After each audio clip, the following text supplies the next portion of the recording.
Hello, everybody. Welcome to another edition of Takeo After Dark. We've got the starting. We got the starting five here tonight. I mean, we could definitely take on the Lakers or the Celtics or the Bucks or anybody tonight. We'd lose badly, but we at least we got enough people to do it. or at least Well, or at least the Sweat Hogs. at least the Yeah, Sweathogs. We could take on last the year. Sweathogs. There you go. John Barba, along with Dave Holdorf and Rick Mayo from Takeo. John Messenbrink from our good friends at Mechanical Hub is with us, along with our special guest presenter tonight, Patrick S. from Mondale and Associates out in Minnesota. And as promised, Patrick is the best I've ever heard at presenting on the whole concept of boiler water treatment, how to do it, why to do it, where to do it, when to do it, and what to look for, and the benefits of it and the dangers of not doing it. So strap yourself in, folks. This is going to be one heck of a lot of fun tonight.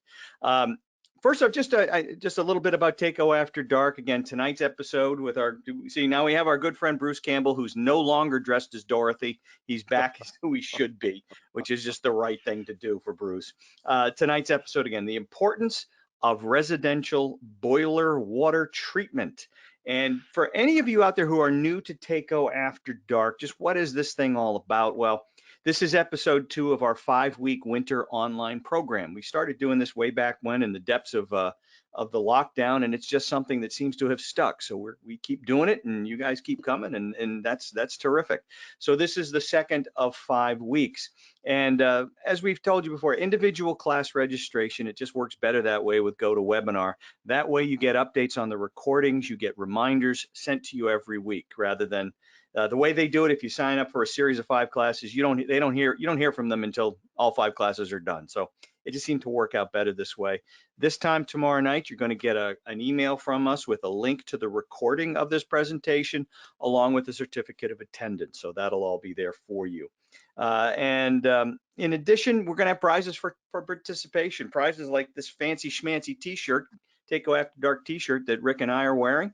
And Dave, we got other prizes tonight, right? We got a little prize package because Dave's the keeper of the goodies, man. I got a bunch of stuff down in the basement. I don't have inventory in my head, but I do have things like Bluetooth speakers and coffee mugs and tools, and I'm trying to think of what else is down there. I'm not sure. Hats. So well, all kinds of goodies. Stuff down there. A bunch of stuff down in the basement. Yes. There you go. All kinds of Takeo and Takeo After Dark goodies, and we'll have a nice trivia contest for that, and we'll be giving away all kinds of stuff, especially if you participate. And hopefully along the way, we're going to have some fun and some laughs, and maybe learn a little something along the way if we're not careful. Real quick, control panel basics again for you newbies. The audio section's up top. Make sure you can hear us. Any handouts there? We have no handouts tonight, unfortunately, but handouts during class, they'll be in that spot right there. And then the important one is the questions and chat section. A lot of you have already figured this one out. Please do me a favor, guys, and just type in a hi, hello, how are you in your questions and chat area. That way I know that you know how to do this and that you can ask us questions. And please type in your questions as they occur to you, and we will answer them as they come up. What we'll do is every few slides or so, we'll take a little quick break, go over whatever questions you might have, and then we'll continue. We find that works way better than saying, well, hold your questions until the end, and hopefully you'll forget, and that, we don't do that. Ask your questions as they come to you, and we'll answer them. And here's the other thing, we'll stay on, this is a Takeo After Dark thing. After this hour, we'll stay on as long as you want. As long as you have questions, we'll stay on and answer them. And it could be about anything. So there we go. So good, everybody seems to have gotten that part down. Excellent. And if you are on a tablet, it's going to look a little bit different, but you want to ask questions, there's that little question mark down in the corner, and that'll be how you do it on a tablet or a phone. And just as a reminder, follow us on social media if you can. If you're a social media type, please make sure you follow us on Instagram. Dave and I do a Monday night live on Instagram. This was from our presentation back at AHR with Eric and Andy from Mechanical Hub. They joined us on Instagram Live. And we'll be doing these things on Monday nights during football season. We do them every week as a Monday Night Football pregame show, but we'll be doing them pretty regularly throughout the rest of the year. So please make sure you join us on that if you're on Instagram. Just follow the Takeo Instagram account. It's Taco_comfort, and you'll get alerted when we go live. Also follow Dave's Taco Training Instagram page, as well as my own J Barba Taco Trainer page. And again, happy to please do that, and you'll be able to, we'll share all kinds of interesting content with you, as well as follow us on Facebook, on YouTube, LinkedIn, all that other stuff. If you go to our YouTube page, you'll find a gazillion.5 videos to watch on all different kinds of things. All of our past Taco After Darks, you'll find Taco Tuesday recordings. You'll have how-to videos, product videos, all kinds of stuff. So you'll be able to check all that stuff out, as well as we'll put a lot of content on Facebook and our other pages as well. Now our theme tonight. Last week we went with the Sweat Hogs, and welcome back, Cotter. Tonight our theme is another great 70s ABC sitcom, Barney Miller. And there's our three heroes tonight. Of course, Dave is going to be Barney.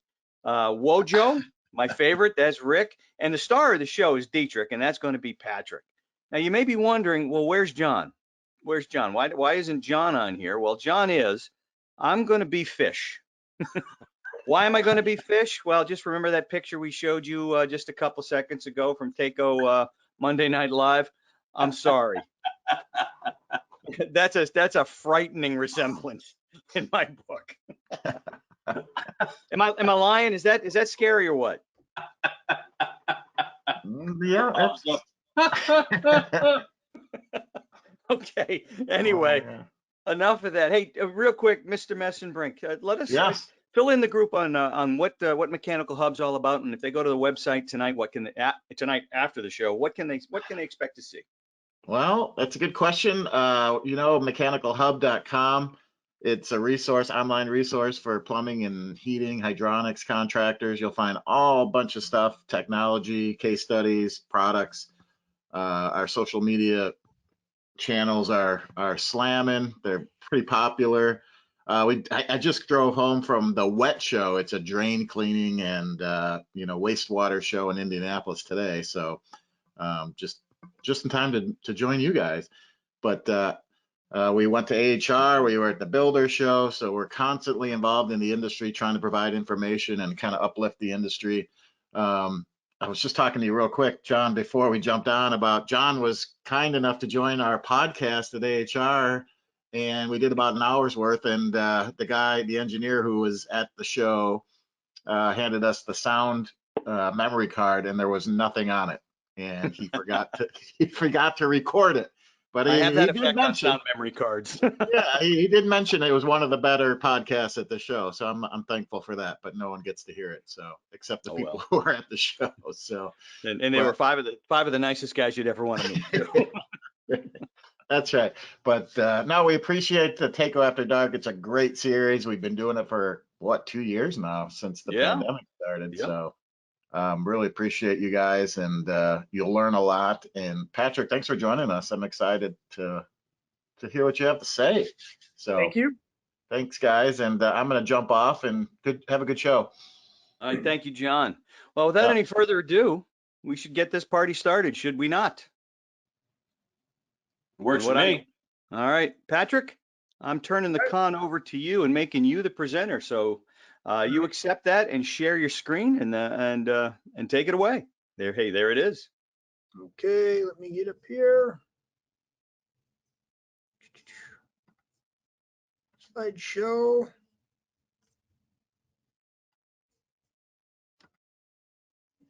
We looking good, John? Looking good. Looking good. All right.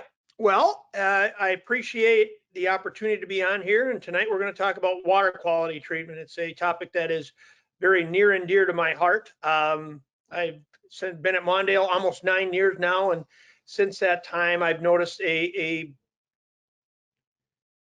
very important need to train on boiler water quality treatment. I've been training on it for 9 years, trained probably several thousand people in that time, and still I'm just shocked at how many people don't know enough about it. So just when you think you've trained everybody, you realize you haven't trained anybody. So we're going to talk about water quality treatment, some of the importance on it. As John said earlier, if you have any questions at all, please type them in. John, Dave, Rick, if you guys need to interrupt me, by all means, please do. Sometimes I need to take a breath, so I appreciate interruptions. But we're going to get started on water quality treatment. So some of the benefits of water quality treatment are improve and maintain system efficiency, prevent system breakdown, reduce fuel costs, minimize environmental impacts, reduce callbacks. And the one on the bottom here, I think, is really important because there's a lot of people that look at, system efficiency. There's people that consider themselves just installers. So I'm not worried about efficiency. I just put them in. I don't really worry about it after that. I don't pay the bill. I just get paid to put them in. There's also people that, the breakdowns. I don't do service work. I just put the products in. Service isn't my thing. So breakdowns, it's not really my problem. Fuel costs, again, fuel costs, I don't worry about fuel costs. I'm not paying the bill. I just put them in, right? Minimize environmental impacts. Well, it's all made up. It's a pink unicorn. It doesn't exist. I'm not worried about the environmental impact. Callbacks, I don't do callbacks. Generally speaking, I turn my phone off at 4 o'clock. I go to happy hour. I don't do callbacks. And I'm not judging anybody that fits in that niche. Sometimes I probably envy them. The reality is simply this. If you fit that niche or if you don't, the bottom one applies to everybody. Anybody putting boilers in today, the bottom one here applies to all of you and all of us. And we should care about this one. Complying with manufacturers' recommendations and requirements. Okay. Every boiler manufacturer that I'm aware of has a acceptable pH range of 6.5 to 8.5. I've yet to find anybody that's out of that. So from 6.5 to 8.5 is where you want your pH. And pH is kind of a funny scale, but with pH, 7 is actually neutral. 7 is where I want to be. If I'm above 7, I'm running alkalinity, which that can cause corrosion in the system, and that's not good. And if I get below 7, I'm acidic, and that also causes corrosion. So most boiler manufacturers, if we have to actually have a heat exchanger failure in a system, they want that heat exchanger back, because there's a term that's very commonly used in the industry now.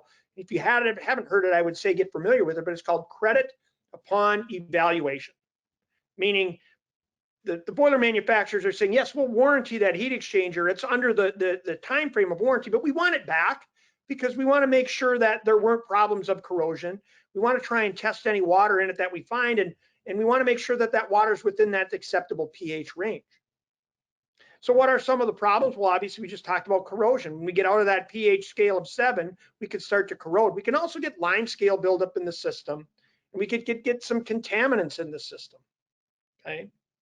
So what are some byproducts of corrosion? Well, number one, all mixed metals in systems will corrode when we get out of that pH range.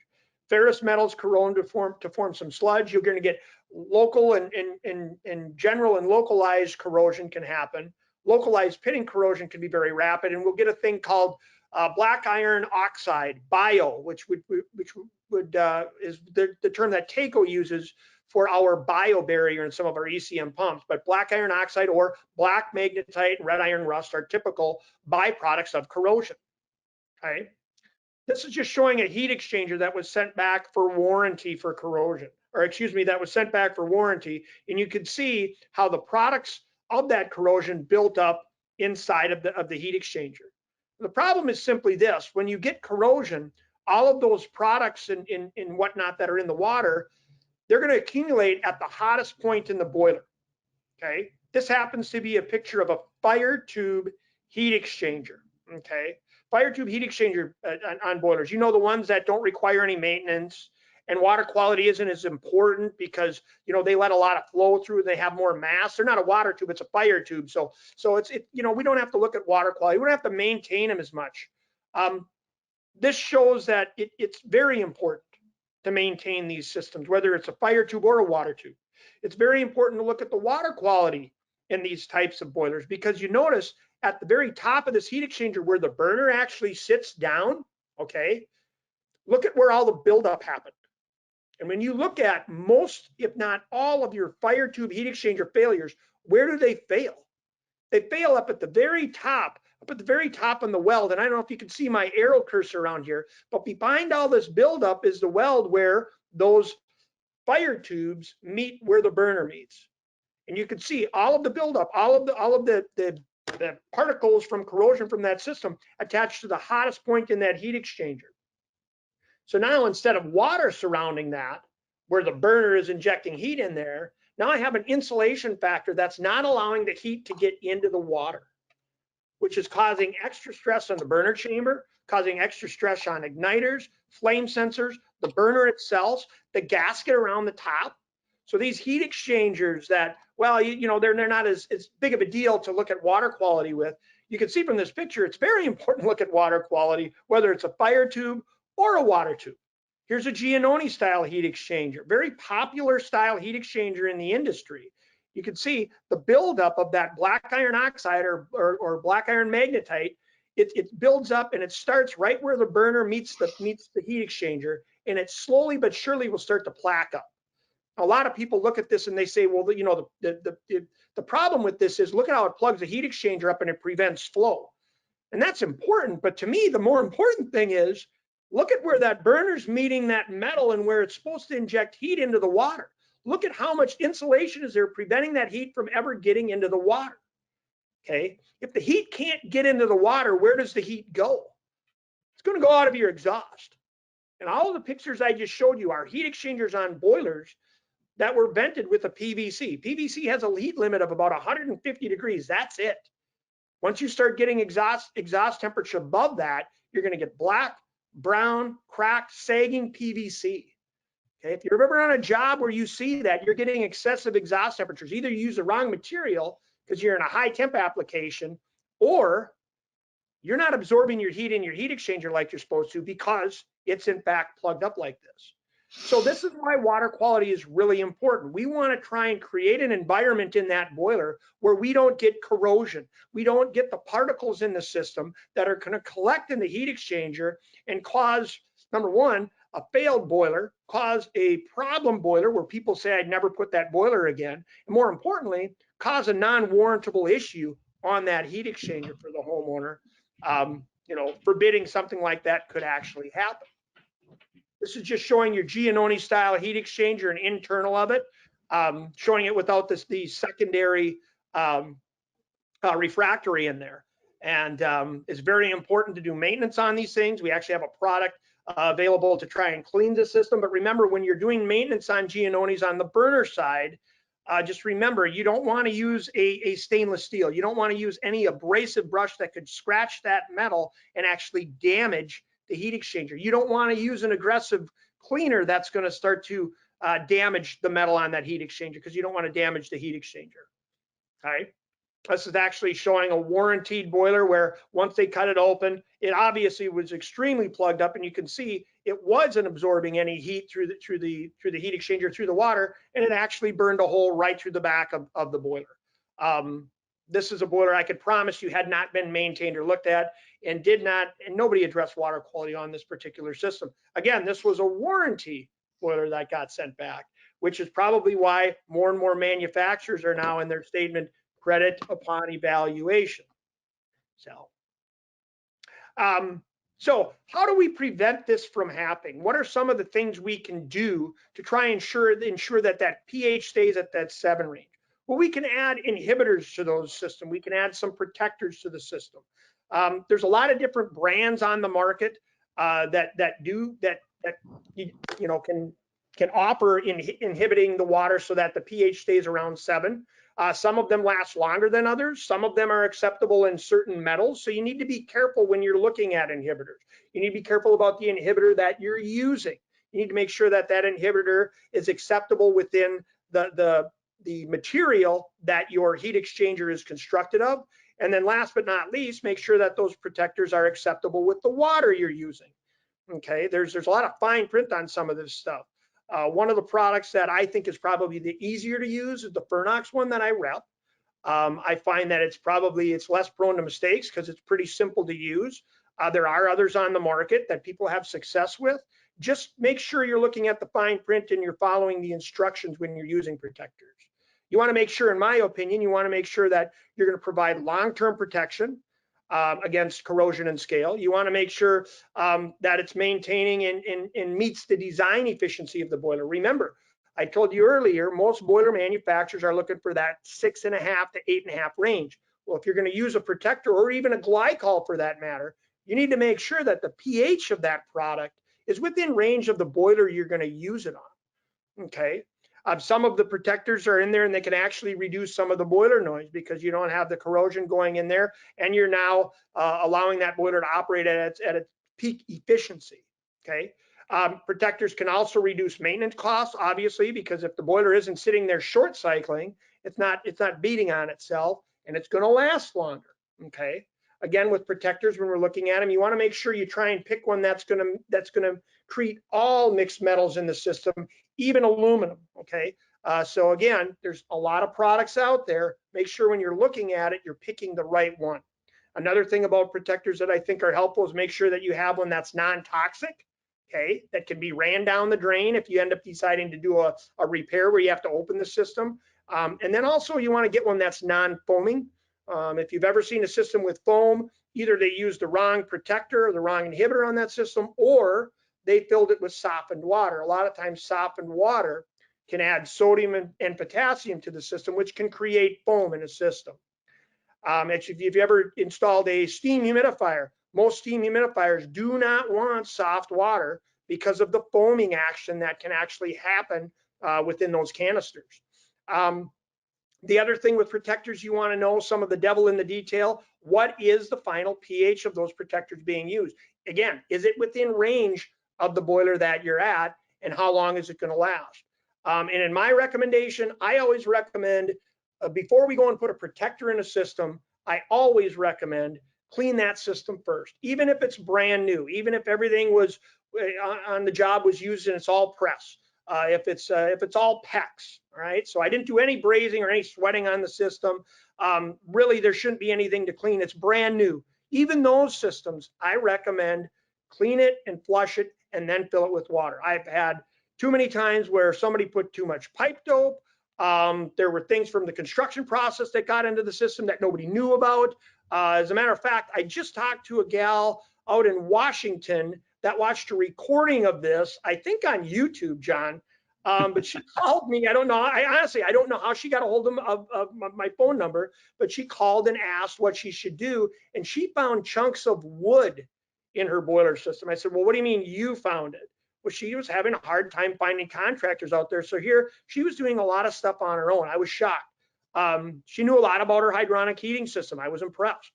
So my recommendation, because of that, I always flush and clean the system out first, then fill it with water. If you're using water, make sure that you meet the requirements of the protector you're using. Again, one of the benefits of some of the Fernox products that we sell is it has a very wide, broad range of acceptance to water. It can use hard water all the way up to 70 grains of hardness, 60 parts per million red iron rust. I can use softened water if that's all I have, but I prefer the hard main water on the job. And the other benefit of that protector that I prefer to use is it automatically neutralizes that pH to about a 7, 7.5. And ideally, those protectors should outlast the life of the boiler system that it's in. Which is really cool. We still recommend going in and checking your water. You know, when you're there doing the maintenance, check the water, check the pH, check the hardness, check and make sure that there's enough inhibitor in it.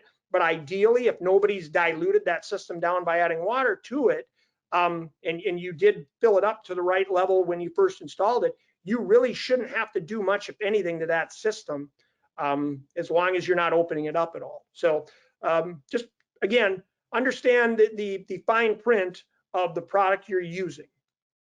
Very good. Hey, this is good. This is great stuff. I just want to stock a couple of comments that I want to share with you. One from Bob Clark. I love it when customers decline maintenance and they have a preventable failure. I'm ecstatic when that failure is denied warranty status. I don't blame you, Bob. I don't blame you. And he asked, Fernox and Sentinel are the same as far as inhibitor protectors go, correct? No, that's not correct. That's I not would correct. encourage you, if you're looking at those products, and the only reason I say it's not correct, and there's Sentinel has different products, Fernox has different products, but I would look at the physical properties pH of both of them and weigh that out and look at it. And I think you'll see there's a little bit of a difference in the physical properties. I believe one has a higher pH than the other. So because of that, I'm going to say they are not the same. I think they're similar, but I don't believe they are the same. The physical properties I've looked at specifically on their glycols, it looked like at least the product I was looking at, what I was getting compared, It looked like the Sentinel product had a little higher pH on it, and I could not find any publication of how hard of water I could, or what type of water I could mix with. I couldn't find anything on it. Whereas the thing I like about the Fernox is they publish it, they're open about it, they explain what their limits are, they explain what they can do, and I know everything out there has a limit. I just need to know what it is. Very good. And one question said, maybe you'll get to this later, but what causes the pH level to change? I would think once you put water into the boiler, the pH of that water doesn't really change. It just, if it's acidic, it'll cause corrosion. If it's alkaline, it'll cause corrosion. What you want to do is bring it, whatever it is, bring it back to neutral. If I'm understanding your question correctly, Dan. Yeah, so I think I understand it correctly. So let's say you were going to put a water into a system that, let's say the pH is 7. Out of the faucet, it's 7, and I'm going to fill that with 7. Generally speaking, you should be all right on that system if it stays 7. That honestly is kind of that's a pink unicorn. It's very hard to find. I do have some customers that are filling their systems with DI water. That's fine if you want to do that. There's a cost to that, and you know, there's things that can happen. But don't think for a minute that if you're adding glycols other than mine, I'm going to say, if you're adding glycols to DI water or even water that has a pH, those glycols have inhibitors that are going to break down unless you're using mine. And when they break down, that's when you can run into problems as well. So if you're just using raw water and you're putting it into that system and your pH on that water is within range of the boiler, remember 7 is neutral. So even if it's a little bit below 7, some corrosion could occur, but according to the boiler manufacturer, it's an acceptance. It's within an acceptance range. So ideally, if you've got water that's within that pH level, that 6.5 to 8.5, you're probably going to be, I'm going to say, you're probably going to be all right without an inhibitor. The chances of that being a reality are pretty slim. Very good. Excellent. Great stuff. And guys, keep your questions coming in for Patrick, and continue. Okay. So identifying the problem. Obviously, when we get into a system and we identify the problem, I've got corrosion, I've got an issue, I went into a house, and the first thing I always tell people, when you go into a service, so now let's say you installed the system and you know what you're doing. So you're going to flush it, you're going to clean it out, and you're going to fill it with water. In my opinion, I would put an inhibitor in it, something such as an F1 from Fernox. I'm going to put that in it just to make sure that I'm protected and I'm good to go. The cost of these chemicals is really pretty inexpensive for the protection you're getting. Okay, so the systems I'm putting in, I've got my system down, I'm good to go. But what about systems that I didn't put in, that somebody else did? How do I treat that? What do I do? And my honest opinion is simply this. If you're there doing a service work on that system, the first thing I would do is open the boiler drain or open any type of a drain on the system and get a sample of water. And number one, look at it.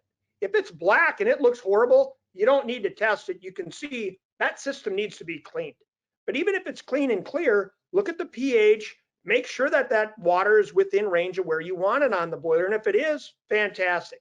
If it's not, you'd want to add an inhibitor to that, okay? But if it is fouled up and dirty and really bad, we have a cleaner in the system.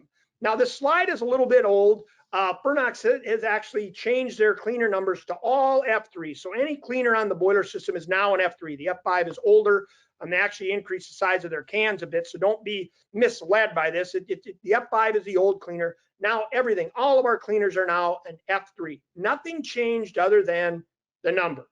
Okay, so you can put that into the system. Some of the cleaners that you put into the system, obviously you want to make sure that they're acceptable to be used in the system that you're putting in. The benefit of the Fernox F3 cleaner is it can go in anything and it's going to clean it out.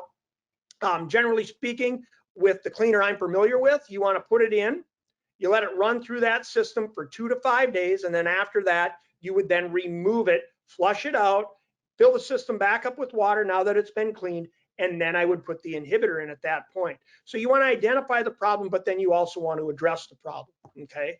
Our inhibitor that actually protects the system, the one that we're familiar with and used is the F1. There's other ones out there, okay? And you can see after week 1, week 4, and week 8, you can see what happened with the same type of water the same fittings. You just notice on the left side, you'll see untreated. On the right side, you'll see treated. Okay, this inhibitor will protect that system like this, shown in the slides, for the life of that system. The problem with the black water is you saw the slides earlier of the heat exchangers. All of those black particles are going to connect to the hottest point in the boiler, which is the heat exchanger. I enjoy going out and calling on contractors and explaining things to them, because typically when you walk into a place and you're dressed up like a salesman, and you talk like a salesman, you walk like a salesman, and you act like a salesman, they assume you're just a salesman. You're just there to sell them something. They don't realize you're there to actually try and help them out with something. So once you start to talk to them a bit, you ask them, say, are you going through a lot of igniters on your boiler systems? Yeah. Are you going through heat exchangers? Yeah. Are you going through venturis? Are you going through parts on your boilers more than you thought you would be going through? Yeah, we're going through all of that. Well, could it be that you're not addressing the water quality on your systems? You're getting failures on your heat exchangers because of that, because the heat can't get into the water and the boiler is sitting there and it's short cycling nonstop. Generally speaking, when I see an igniter and it looks all torched and it's all just in really rough shape, one of two things are happening to it. Either it's recirculating its flue gas and it'll be really red and rusty from that, or it's recirculating its flue gas and it's short cycling and overheating. And that burner chamber is getting too hot. What will cause a burner chamber to get too hot? It's getting plugged up with all that components from the corrosion from the black boiler water. Remember, when I was in the field, I had a guy that trained me in, and I looked at that black water, and I said, so is this like this? Is this what water's supposed to look like? He said, oh yeah, that's dead water. That's what happens to the water when the oxygen's taken out of it. That's a really good heat sink. That's really good stinky stuff. Oh, that's some good boiler water. All of those things are false. Okay, none of those things are true. We don't want our boiler water to look like black mud. We want our boiler water to be very clean and clear. And where this really reared its head was when we started using high efficient boilers, because high efficient boilers just couldn't accept that odor overheating of the heat exchanger like some of the thicker cast iron systems did. And even some of the cast iron systems had failures because of this as well. We just didn't do a good, in my opinion, we didn't do a good job as an industry identifying. So this is showing an express can. This is my son, Jacob. This just shows how some inhibitors are added to systems. Some cases you might have a dosing pot. Some guys like to use the little pint containers. Some people like to pump it in with larger volume containers because they get a better buy. I prefer the express can method. You hook it up to the boiler drain, you pull the trigger back, in about 45 seconds, that chemical is injected into the system. The express cans that we work with, basically it's a can with a baggie of fluid inside of that can, and there's pressure on the metal wall. When I depress that trigger, that pressure squeezes that baggie of fluid and injects it into the system. So you're not putting air into the system, no aerosols, propellants, or anything like that. You're just injecting raw chemical into the system. The newer cans we have now are larger, so they treat up to 34 gallons. And the benefit of this protector that we're talking about today, you can't overdose it, you can't put it in the wrong metal heat exchanger, and that inhibitor technically should outlast the life of the boiler. It's very impressive lifespan on these things, and it can be used with water from 70 grains all the way down, down to 0 grains of hardness and up to 60 parts per million with the dosing ranges we look at. If the water is actually harder than 70 grains, believe it or not, we get into situations where we're in the 90s. I've heard up in Canada, they even get into 100 and 110 grain of hardness in Canada. If it's harder than that, we may need to add more of the protectors to buffer that hardness out than usual. But yeah, it's been a very good product. And this got a couple. Yeah, go ahead. Sorry. No, we got a couple of questions that have come in here. Patrick, let's see. One is dissimilar metals, dopes, thread sealants, and heat don't change pH. We check boilers with simple Sentinel quick test every year. Some years they need treatment, some years they don't. Why would that be? Well, dissimilar, so dissimilar metals, dopes, things like that obviously can change the chemical composition of your water. And if you change the pH, you can cause corrosion. So yes, that can happen. Is that going to be really aggressive corrosion? Is that going to be the bigger problems out there? Probably not, but technically speaking, it most certainly can. which is why we recommend putting protectors into all of your systems, even if your water is technically DI or perfect pH, whatever. Our recommendation is to use the protectors. Dissimilar metals are going to, number one, they're going to expand and contract differently. If they're touching within a water system, in some situations you can get electrolysis and different corrosion factors of that as well. And again, all situations that protectors can actually help us on. So it's a good point and it's a good question. All right, a couple more here. Can I use F5 and F1 on an old steam boiler system piping and radiators? Run 3 to 5 days, then flush. And when is it best to check the pH range? Does it matter at what boiler temperature to check the pH? This is all from Gilbert. Well, Gilbert, unfortunately, the one Achilles heel that the product that we represent, the Fernox product, the one Achilles heel they have is they do not have a steam product. So we don't have it's not a product for steam. Now there are other products out there that are designed to address steam. I'm not familiar with all of the details of how those cleaners work. I'm not a steam expert by any means, but there are cleaners for steam systems. In most cases, what I've talked to with guys that do maintenance is they said, just replace the steam traps annually, because trying to maintain it and clean it, you end up with problems. But that's just talking to guys that I've ran through in the past that I know do a lot of work on steam. But with the F1 and the F3 or F5 cleaners, those products are not designed for steam type systems. Sorry, I wish we had something for it, but we don't. Omer asks, can you over-treat a system? Well, with some protectors you can, and again, that's where you got to be careful with the stuff that we represent and train on and sell. You can't. So I always tell people like Jacob here, this is my son injecting into my system. I got to get him through college. So if you want to put it all, put everything in Fernox or the chemical, please do. But no, you really can't. The newer cans we have will treat up to about 34 gallons.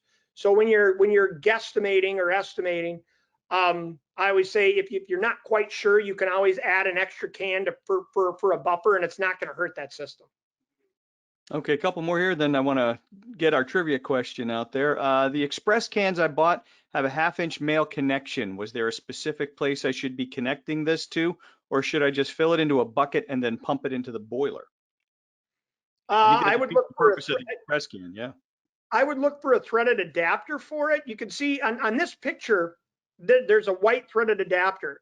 Our company actually, the owners of the company, Kurt, Joan, their sons, Danny and Logan, would actually bring these boxes back to their house, and they would install these little white threaded adapters on every can because it came with that male threaded adapter. That was a kind of a European thing. Since then, a lot of the Fernox that's in the market now has a hose bib adapter on them now. It's a black one. It's not the white one that's shown in the picture here. But if you've got that threaded, the 1/2-inch threaded adapter, I would talk to the persons that you're getting it from and asking them why they don't have the hose adapter on it. In worst case scenario, you're going to have to get some type of, go to your hardware store and get a reusable fitting that you can adapt to that fitting on. Yeah, female by hose thread. That would yeah, that would definitely do it. Okay, and one more. This may have been addressed. Is it, in an existing system, is there a way to check if it already has a protector? Well, with the protector we're familiar with, there is an inhibitor check. The old style way of doing it was you had a little vial that you'd fill it up to 10 milliliters, and then there was a reactant that you'd put a drop in, and when you put one drop in it, it turned blue, and then you'd count your drops. And once you got to 10 drops, if it stayed blue, you knew you had enough of our inhibitor, the F1, in it. If it changed to a yellow or amber or gold before you got to the 10 drops, you knew you didn't have enough F1 and you'd have to add some more into it. A lot of times I joke, but I get contractors call and say, man, I put 35 drops in it. And I said, well, you wasted 25 drops. You stop at 10. You don't need to go beyond that. Yeah, that's one way to test it. I know we're coming out with another method and means to testing the inhibitor. So there's other ways to do it. And then of course, if you're using some of the Sentinel products or other things that are out there, I'm sure they have ways of testing if their inhibitor levels are appropriate or not. again, the benefit of the one that we rep, the Fernox, the thing I like about it is, theoretically, this inhibitor should outlast the life of the boiler. Most other inhibitors out there that are in glycols and things like that, they tend to break down, and when they break down, they become very corrosive. And generally speaking, just to generalize, let's just say generally it's about that 5-year mark where those things can become very corrosive. And there's a misunderstanding in the industry that I want to make sure everybody understands that's on the web call here today, is just adding a glycol to a system is not treating the water. A lot of people think, oh yeah, I treated the water. Oh, what'd you use? Oh, I put glycol in it. Well, that doesn't mean you treated it. And furthermore, if you're using glycols out there, you've got to look at the fine print on it, and you've got to make sure you're going there and checking to make sure that their inhibitors aren't breaking down. That's when they say you need to go back and recondition it. Well, reconditioning means my inhibitor broke down and I'm really corrosive right now, so you need to address it. That's one of the benefits of the product that we represent, is the inhibitors should not break down. They should outlast the life of the boiler. It's a big benefit. All right, very good. Hey, I'm going to take this back real quick, get our trivia question out there, and then we'll get back to the presentation. This is good stuff, guys. This is really good stuff. All right, let's see. Can you see my screen? I think you can. All righty, Right. it is. And still, while we're doing this too, if you got those questions, type them in there. We'll make sure we get to them all too, guys. So Absolutely. there's some great feedback coming in, and I really appreciate this, and I'm sure Patrick does too. So we're going to get to your questions. I see them all here, so we'll make sure we get to them. So cool. Excellent, excellent. So it is trivia time. Barney Miller, fish specific. The trivia is fish specific. Actually, it's Abe Vigoda specific, because Abe Vigoda not only played fish in Barney Miller, he played a very key role in the film The Godfather. What role did Abe Vigoda play in The Godfather? This one's a layup. I'm hopeful for you guys. When you find the answer, type it in. When you know the answer, type it into the questions and chat section. Dave will be making a big wheel with all the right answers, and that's how we're going to give away our stuff. So what role did Abe Vigoda play in The Godfather? What role did he play? All right, very good, very good. All right, that means my part here is now done. We can now return it back to our man, Patrick. Are you ready, Patrick? Yes, I am. Now I got to open up my sharing thing. Here we go. I'm going to send you the con. There you go. Back to you. Show my screen. Are we looking good? We're looking good. Perfect. All right. So, hey, just out of curiosity, Abe Vigoda, how many years apart was that TV show and The Godfather? Not that many. I think the Godfather came out in 72, and Barney Miller, I think, debuted in 74 or 75. Okay. All right. Might have been Okay. 76. Perfect. The guy looked the same throughout his film career. I thought he looked the same age all the way through it. Yep, he did. All right. So anyways, just showing a process of entering some of the inhibitors into the system. Obviously, there's different ways to do it. There's people that like to use dosing pots and pumping and whatnot. So let's go back here. There we go. Okay, so when using system cleaners for new installs or existing system, we talked about this a bit, but remember, my recommendation is you want to clean systems at new install, even if you didn't braze on it or sweat on it, I should say. Just because of some of the components that are in it, I highly recommend it. You want to make sure that you're using a universal cleaner that's going to be acceptable in the boiler and the metal that you're using. The cleaners are going to remove flux, residues, installation debris, construction debris, things like that. You also want to make sure that your cleaners are non-acidic and non-hazardous. Some of the cleaners that we have out there, you want to make sure that they're not going to wreck the metal on any of your components in the system or the heat exchanger. And then last but not least, you want to make sure that they're compatible with all metals and all materials in the system, including aluminum.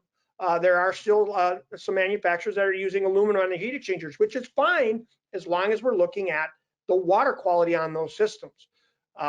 So why would we want to clean a system? This is something that a slide that I've been running with for a long time, and I really like it because it helps explain to homeowners and people that maybe aren't grasping this as to why I would want to do it. So let's say this is my old car. This is a car that I've had forever. I got my last nickel out of it, and I'm going to trade this thing in. So I'm going to drive this thing in, and I'm going to trade it in, okay? And I'm going to buy that brand new Cadillac, and I'm going to drive that thing off the lot. And before I go in and start that car, the service manager comes out and says, wait a minute, you can't start the car yet. We got to do a little bit of work to the car. Well, what do you mean you got to do work to the car? Well, the car doesn't come with fluid. So we got to take all the fluid out of your old car, and we got to put that into the new car. Well, like, what do you mean? What fluid? Well, the oil, transmission fluid, the antifreeze, windshield washer fluid, the brake fluid, all the fluids we got to take out of your old car, and we got to put it in the new car. And I've always said, who would buy that car? And more importantly, what manufacturer of the car would warranty the damn thing? Okay? Because when I change out that old cast iron boiler that was in that house for 60 or 70 years, okay? Or when I change out that condensing boiler that lasted 5 years, okay? And I go and put the new boiler in, and I don't flush all that terrible water that took that condensing boiler out in 5 years, or lasted in that boiler for 60 to 70 years. If I don't flush that system out of that old system, that's exactly what I'm doing. I've got a new boiler, I've got a new condensing boiler, and now I'm going to put all that crap, all that black water right back into that new boiler. And I'm going to expect it to last as long as it's supposed to last. I'm going to expect it to operate as efficiently as it's supposed to operate. And I'm expected to be warranted if it does fail. I'm sorry, that just makes zero sense to me. Nobody in the automotive industry would ever warranty that car if I took the fluid out of this one and put it into that one. And if we're not flushing these boilers out, if we're not flushing these hydronic systems out, that's exactly what we're doing. Okay? To me, that's just I can't explain it any better than that. Okay? So, cleaning a system out, does it help? Okay, you have a single family home in Boston, Massachusetts that had a GB 142 boiler in it that had an aluminum heat exchanger on it. It was installed in 2007, and they went in and flushed that system out. It had 10 cast iron radiators, estimated from the 1920s, and 2 flat panel radiators. So we went in and we flushed that system out. And I used to ditch this slide because I thought, I don't know, it increased the efficiency by 15%. Is that really that big of a deal? Well, think of it this way. If I go and I'm going to change a boiler out, and I'm going to convert from that brand new, an 80% cast iron boiler, and I'm going to go to a 95% condensing efficient, high efficient boiler, I'm gaining what? About 15% efficiency, right? Okay. Well, now if that boiler is dirty, and I'm going to flush and clean it, and I replace that with the high efficient cast iron condensing boiler, I'm going to gain about 30% efficiency. How? Well, have you ever wondered when you go and do a combustion check on an old cast iron boiler, and it's supposed to be about 80% efficient, but it's only operating at 65% efficiency? Why is that? Gas pressure is right, the burner is clean, the burner chamber is clean, but my exhaust temperature is high. Why? Okay, it's because it has black water running through it, and the whole thing is filthy and dirty, and none of the heat can get in the water, nor can heat get out of the emitters. Okay, so by flushing and cleaning that system out, I'm now going to gain about 15% efficiency. So if I'm doing a change out and I'm flushing and cleaning the system out before I put the new boiler in, I in all honesty, am going to gain about 30% efficiency by both the efficiency of the boiler and just cleaning the system out. Okay, if you've got existing systems out there on high efficient boilers and the water is in rough shape, you can flush and clean those systems out and try and get that boiler back up to at least close to where it was when they first put it in. So we can still address systems that are in there and do some really good things for those boilers to get them back on track. But cleaning is very important. And the efficiency, when you consider the fact of 15% just from cleaning it, and then another possible 15% depending on the boiler you're replacing it with, you're talking in excess of 30% efficiency. You have a good opportunity to get an ROI on that system at that point if you're addressing it from that way. Okay. Another thing we like to talk about is a US water hardness map. And I really like this map because it shows, look at green. Okay, green is extremely hard. Okay, hard water can scale a system up. The inhibitor that we represent, the Fernox inhibitor, will actually buffer out hardness. If that water is 25 grains of hardness, it's going to buffer that hardness out and bring it down to around 4. Again, if you're looking at other inhibitors out there, you probably want to make sure that those inhibitors are, number one, going to coat the system and prevent corrosion. Number two, neutralize the pH, bring it to a 7, 7.5. And number three, as we're showing here, buffer that hardness out, because if that water is hard, that hardness can start to scale a system up. Okay, you've ever heard of a heat exchanger tea kettling? That's a byproduct from hardness in the water. One of the benefits of some inhibitors out there is it can actually buffer out the hardness. Doesn't remove it, but it changes the hardness so that it can't separate out of the water and plaque up the heat exchanger or the heating system for that matter. I like this map simply because I'm actually in Milwaukee, Wisconsin right now. And I get people all over this market that say, oh, we don't have water quality problems here. It's great here. You don't understand. We got Lake Michigan water. It's the best. Well, I beg to differ. Look at my map. Okay. You have very hard water here. You get in Chicago, very hard water there. Okay. Water quality matters out here. Quite frankly, most areas that I'm in, if you look at this map, it pretty much covers our entire region with Fernox, and you'll see there's not a lot of area where we have good water. We go from extremely hard to very hard. Okay, you folks over on the east side, you've got slightly hard water, so that's you're living the dream over there. Us here in the Midwest, we most certainly have problems with water quality here. So I like showing this. One of the problems with hard water is lime scale. You get calcium carbonate deposits by heating up hard water. Basically, it's going to reduce the boiler heat transfer because like we talked earlier, if you start to foul up the heat exchanger, the heat can't get from the burner through the buildup into the water. It basically insulates that heat from getting into the water, which is going to cause higher fuel bills and blocked valves. Okay. A lot of your water heaters out there have limitations, your on-demand water heaters have limitations of how hard the water can be. So hardness is a big deal. When you're using inhibitors, one of the benefits to some of the inhibitors out there, specifically Fernox, is it actually buffers that hardness out. So we don't get these types of things in our boiler systems. Okay. Another thing we talked about is the burner side of the heat exchanger, cleaning out the burner side. This is a Giannone style heat exchanger. Oftentimes you may see a heat exchanger like this. If you find the burner side of a heat exchanger looking like this isn't really a water quality issue, but it is a chemical issue and things that are available out there. If I see a heat exchanger looking like this, the first thing I'm going to do is go out and look at my intake and my exhaust, because I can pretty much guarantee you this thing's been recirculating flue gas.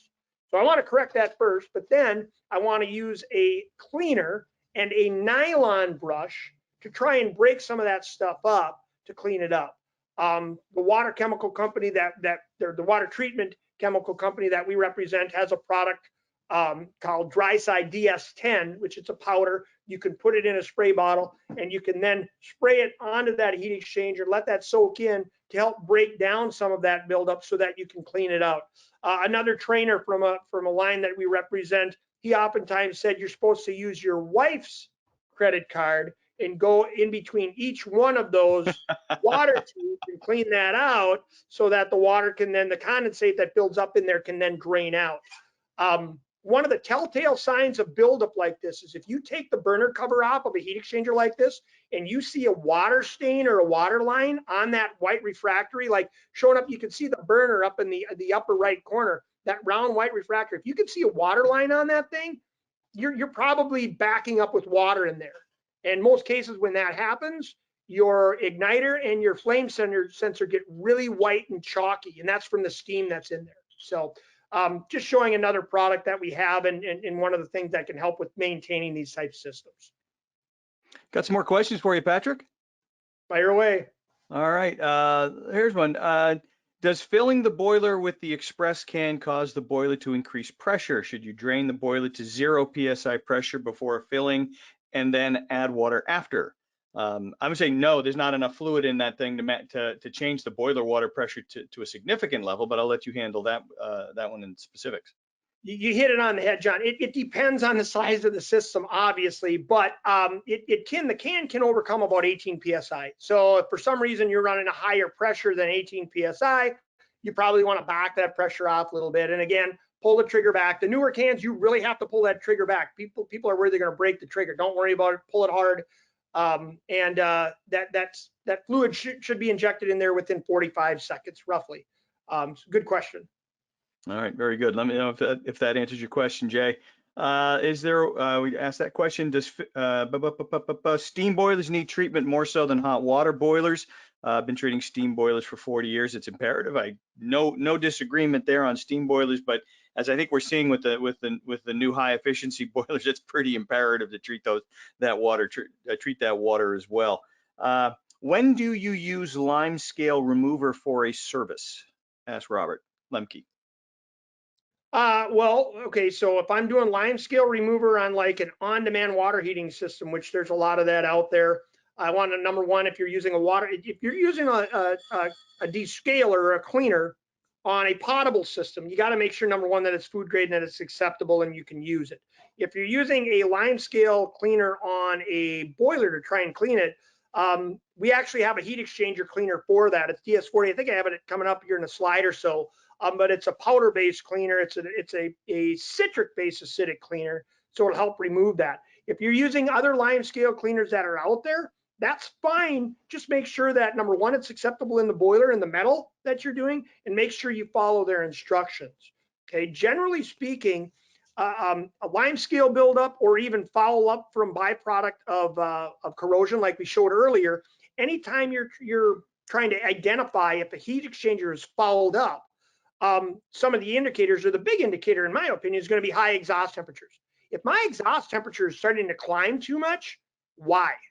Either I have a pumping issue or I'm not absorbing the heat. Why am I not absorbing the heat? It's either I've got lack of flow from a bad pump, or I've got lack of flow from a plugged up heat exchanger, which should also mean I have lack of heat transfer from that plugged up heat exchanger.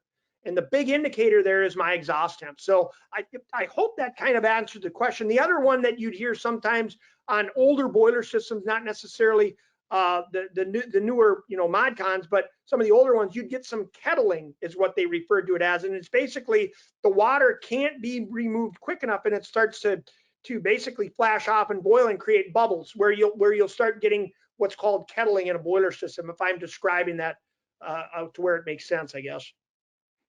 Okay, very good. Should we be testing more for pH, for more than pH? Fernox has a test kit that goes into more depth.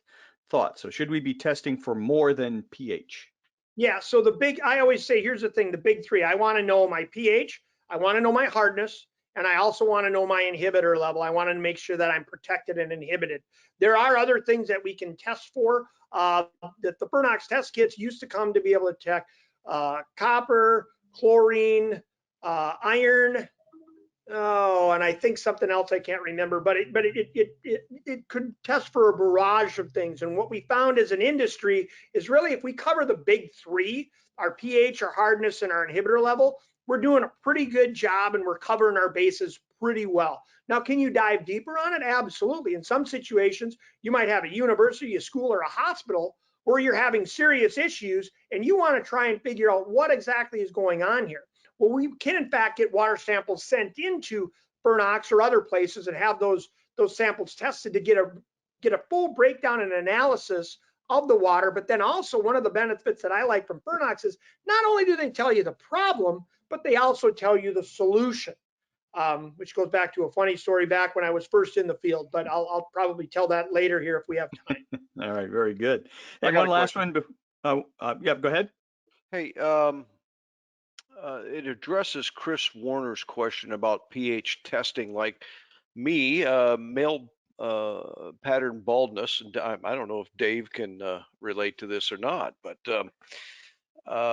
there's a slight colored blindness in my pastels. All those little litmus testing strips never work for me. I can't see the differences in color. What's a good way to test where we can actually see numbers? What kind of equipment's out there that shows us, Sure. what the total dissolved solids are, grains, etc.? Fortunately for you, there are digital testing equipment now where you just put a little, you just dip it in and it'll tell you your pH level of the system. Some of them can tell you pH and TDSs, total dissolved solids, in those fluids. There's a lot of really good digital test equipment out there that can give you a very accurate reading of pH and then another one, total dissolved solids in the fluid. So Rick, you just have to break out your checkbook and buy better equipment. And I know we could do it too. All right. And Luckily, I'm not worried about it anymore. But Oh, Yeah. come on. one last No, one I for you, mean- then you can. no, I moved out of a house. I don't have hydronic heat anymore. I've got a heat pump that's blowing forced dirt. Okay, so that's just the way it is nowadays. One last one for you, Patrick, then you can continue. If my system is filled with distilled water, do I still need a protector? Okay, so it depends. If you're putting the DI water in there, it should stay pretty stable and constant. But again, we talked about thread sealants and fluxes in the system. Did you flush and clean it out before you put the DI water in, right? You got to look at all of that and consider all that. Different metals, we want to look at that. But ideally, if you did a good job, you flushed and cleaned that system out and then decided to fill it with distilled water, you should be all right. I'm not going to split hairs with you, but if you're using distilled water and then you're adding glycols to those systems, you need to look at the glycol. I've had too many people that think they're in the clear where they're using a glycol, but they're using distilled water, so they think they're fine. And you've got to look at the glycol, because a lot of glycols out there, they say specifically in their instructions, their inhibitors have to be reconditioned from time to time. And really what they're saying is the inhibitors died and you need to take care of it. Otherwise, it's going to become corrosive. And as I told a gentleman up in Fargo one time, he said, well, I'm fine. We use DI water, so we use a different type of glycol. So it doesn't matter, though, we're using DI water. And I said, I don't care if you're using holy water. If you're going to use that glycol, your inhibitor's breaking down. You need to get back and either recondition it or start using a different glycol, something I'm trying to tell you to use, because that doesn't break down like the stuff you're currently using. So if it's just straight DI water and nothing else is added to it, there can be some corrosion that's going to happen. But I think, essentially, I would recommend putting inhibitors in. But am I going to sit here and say the sky is going to fall if you don't? No. But it's a strong recommendation to put an inhibitor like an F1 in that system. For the price of it and the insurance you're going to gain out of that, I just think it's a really good practice. All right, very good. Continue, my friend. Okay, so we were talking about cleaning heat exchangers with the dry side. So this is a fire tube heat exchanger. This is where the burner sits in the very top and flames shoot down, and those chambers are all surrounded by water. And you can see inside of the system, yes, the heat exchanger that everybody said, oh, it doesn't need maintenance and you don't really have to look at it. You don't have to clean it. Yes, you do. There's maintenance that's required on it, and the burner chambers need to be cleaned out from time to time. This is where that DS10 or that dry side 10 can be very useful. Okay. Glycols. Know your glycol. Again, when we're using glycols, I strongly encourage you, check it out. Is it aluminum safe? Okay. Can it be used in the metal heat exchanger or metal in the system that I'm injecting it into? And what is the pH level of the glycol solution? What is the pH? Is it even acceptable with the boiler I'm going to put it in? Okay, those are questions we want to look at when we're looking at glycols. And then how long is the inhibitor going to last? Okay, and am I following the instructions? When the inhibitors are breaking down, am I going back and maintaining them like the instructions said? Because if I don't, they become very corrosive. Okay, and what are the inhibitors made of? Are those inhibitors made of a material that's actually going to promote bacterial growth in low temp systems? We know that there's some bacteria in water that thrives at a certain temperature, okay, 140 and lower, all right? And when we add phosphorus or nitrites, things like that can inhibit that bacterial growth, you'll end up getting like almost like a white snot buildup in some of those systems. This is very prevalent in geothermal systems. They have a problem in a lot of low temp systems. One of the problems with geo systems is if I can spike that water temp above 140, a lot of times I can kill that bacteria. Unfortunately, most geo systems out there just don't have the ability to get to those higher temps.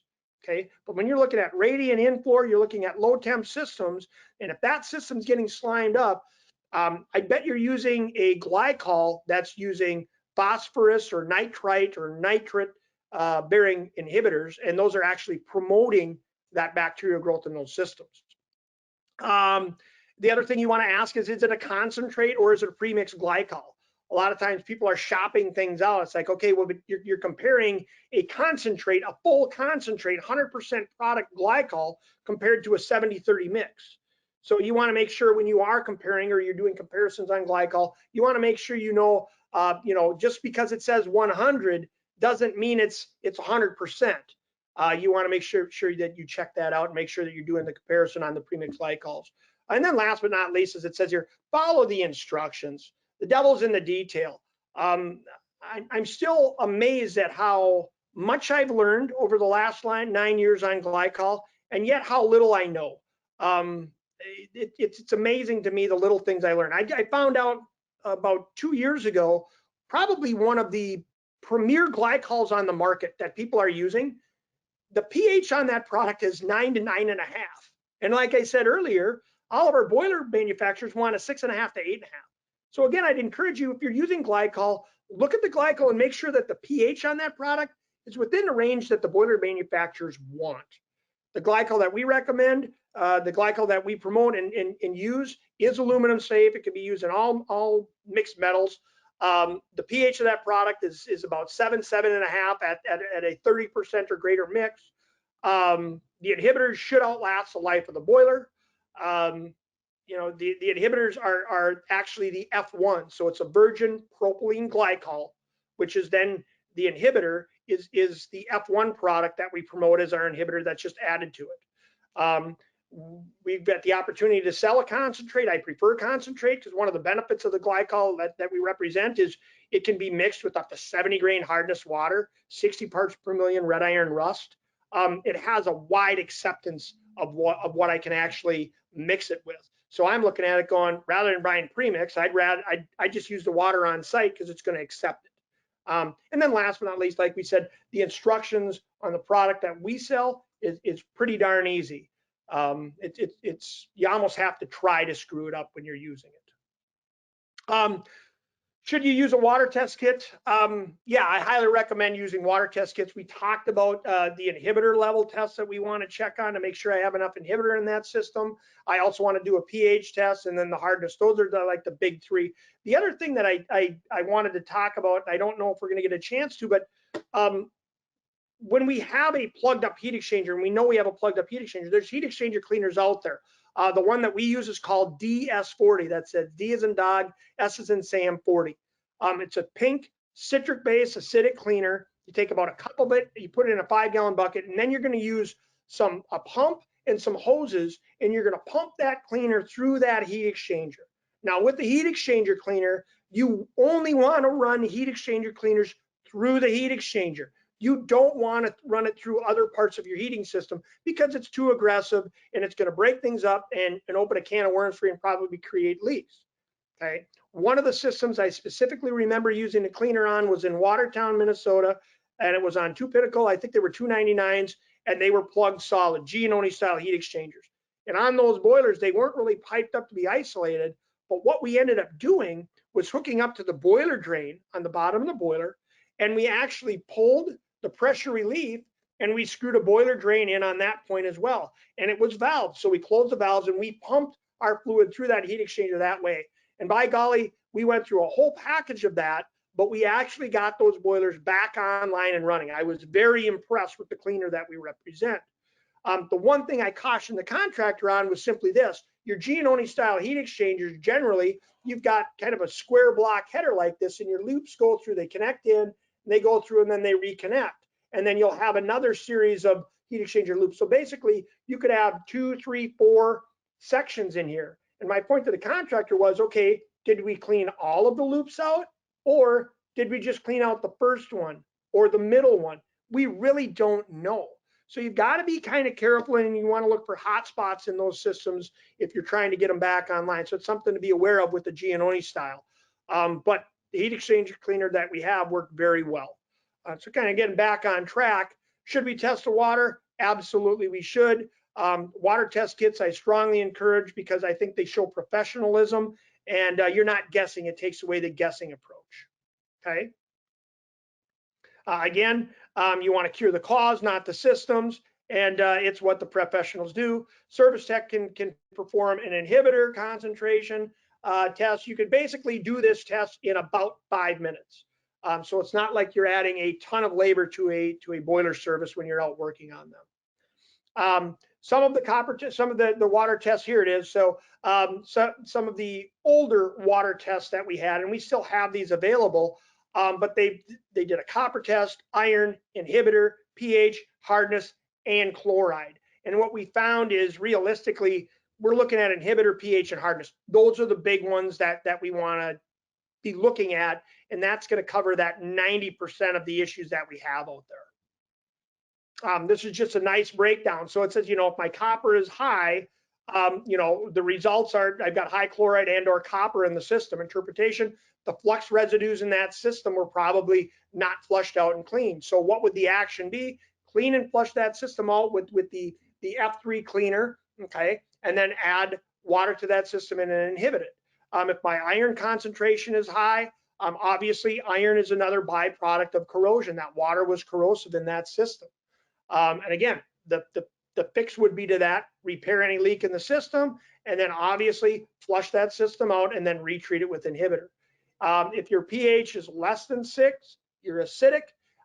If it's higher than that 8.5, you're running alkalinity, usually from artificial or softened water. Now, some manufacturers or some people out there actually say, oh, you want to fill it with soft water. That's because that's what their product needs, okay? When you're adding glycols to systems and they have those little water softeners, their product needs that softened water to the system. That's an acceptance level, not of the boiler and not of the system, but of the chemical and their glycol that they're using. Okay, that's one of the benefits of the glycol that we have. We don't have to do any of that because our glycol will automatically, whether the pH is high or low, that glycol and that inhibitor, that F1 that's in there, will automatically neutralize that pH to 7, 7.5. It's amazing how it does it, but it really does do it. Hardness in the system, if the water's too hard, obviously, again, you want to flush that system out, get any of the scaling out of it that was in there, but then we would want to put an inhibitor in there to try and buffer that hardness out. Okay, and then obviously, if your inhibitor is low, you would want to obviously add inhibitor to raise that up, but then also try and figure out why did the inhibitor get low? Is somebody or some way water's getting reintroduced to that system by an autofill or something like that? Water's getting added to it. We want to figure out where the leak is at and repair that.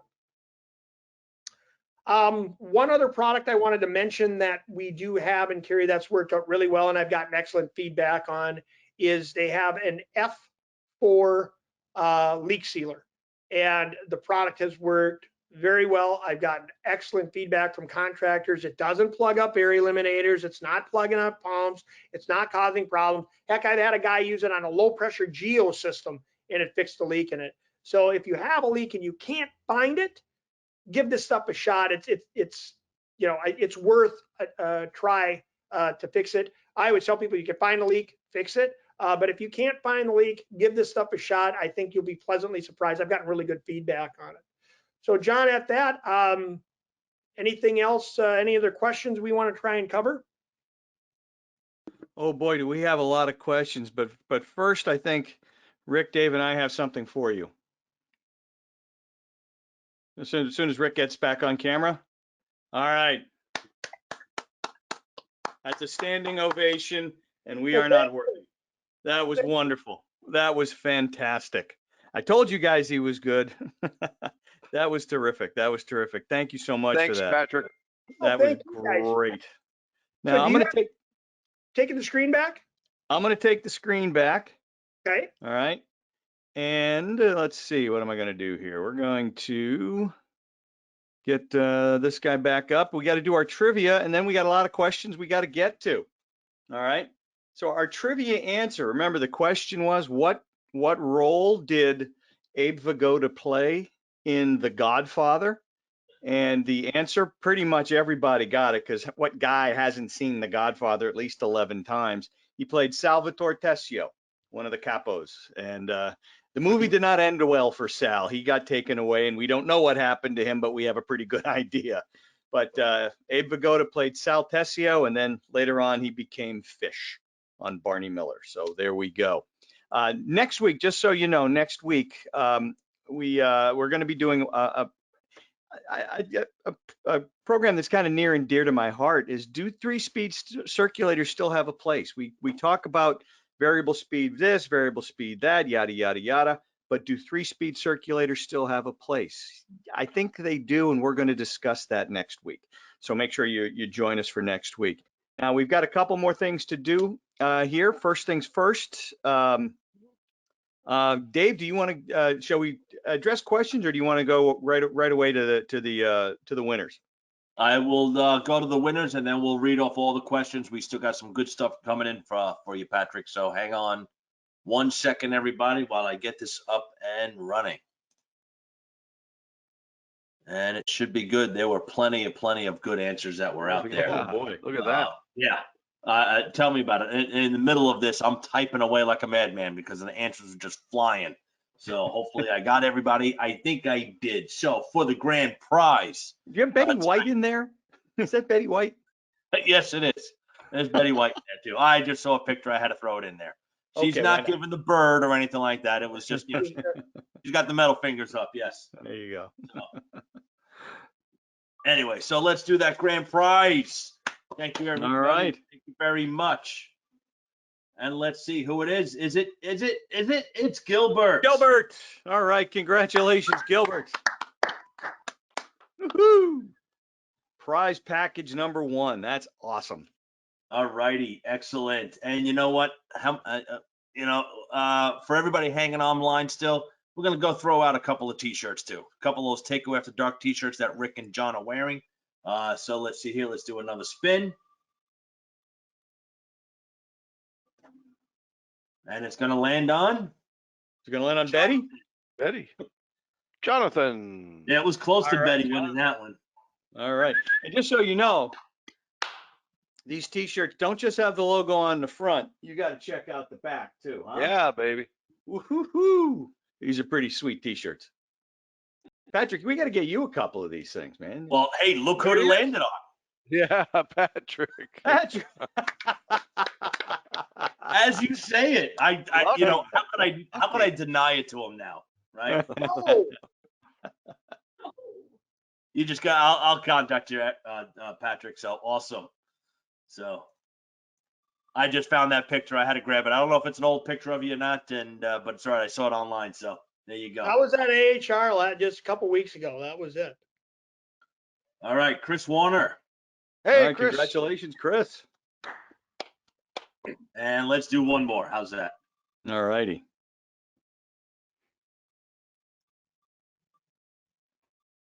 And Mr. Zampano. Hey. All right, James. All They right. you can add that to the collection, I think. All righty. And let me do the stop sharing there. And thank you for everybody hanging out and still hanging around for that. And yes, we're going to go through all the questions here. I see. I don't think we've lost anybody yet. So that's Yeah, a good. very, very, very few, and we got a lot of questions left to get to, as we expected with you, Patrick. We knew the guys are gonna have a lot of questions for you. Stir it up. Let's I get see. questioned a lot. Say again. I get questioned a lot, so I'm used to that. I do. There you go. Let's see. Any cleaners approved for old polyethylene pipe? Asked Eric Hoffman. For old PE pipe. Well, I know our cleaner can be used on PE pipe. Okay. So that F3 cleaner, that's acceptable in that material. All right. Very good. Do filtration materials affect system fluid conditions other than removing solids? Filtration materials. I'm not sure exactly what that means. Maybe you do, Patrick. At Like our like a dirt mag separator. separators. Yeah, Jim, if you're with us, if you kind of elaborate on that a little bit so we understand. If you're thinking filtration materials like our inhibitor, you could call it a filtration material because our inhibitor does buffer out hardness. Okay, it basically changes the hardness in the water so it can't be removed out. So there, I guess technically you could call that a filtration material because it's buffering out the hardness, and hardness is a material in the water that can plaque up a system. But in most cases, I think when we talk about filters, we're thinking of filtration, whether it's magnetic or a strainer or something like that. In most cases, those types of filters are removing particles within the water. Okay, very good. Let me know if that answers your question, Jim. Another one from Gilbert. If F1 and